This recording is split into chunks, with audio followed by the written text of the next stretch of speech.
That's when something clicked. They were planning something greater than Christmas. Perhaps it had to do with one of my brothers or something about the house. I had no idea what was going on, but it soon became clear why they were pushing so hard.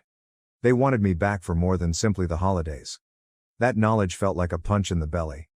All this time, I assumed they were just clinging or lonely. But this was never about me. Not really. It was about what they could get out of me. I was finished.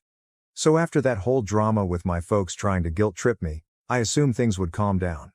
I ignored their texts, went on the ski vacation, and tried to remember that I had my own life and goals, and I was not going to let them drag me back into their world of guilt and expectations.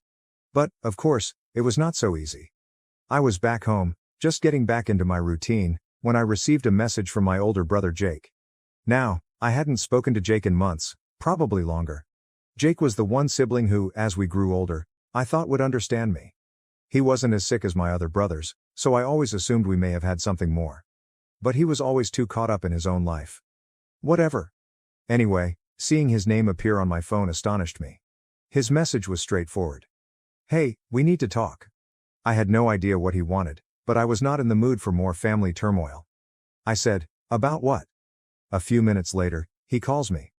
I contemplated whether to respond, but curiosity got the best of me. So I pick up the phone, and before I can say hey, Jake dives right into it. "Mom and Dad have been talking about making you the legal guardian for one of the boys when they're gone." I swear I almost dropped my phone. My heart was beating, and I sat there shocked for a few seconds. Was this some sort of joke? Like, after all these years of hardly being present in my life, they're just going to put this obligation onto me? "What the hell are you talking about?" I eventually managed to ask. Jake sighed, as if I were the one acting ridiculous. "You know how things are with Mom and Dad. They've got a lot on their plate with the other boys, and they're not going to be around forever. They need to know someone's going to step up and take care of things when they're gone." I could feel my blood boiling.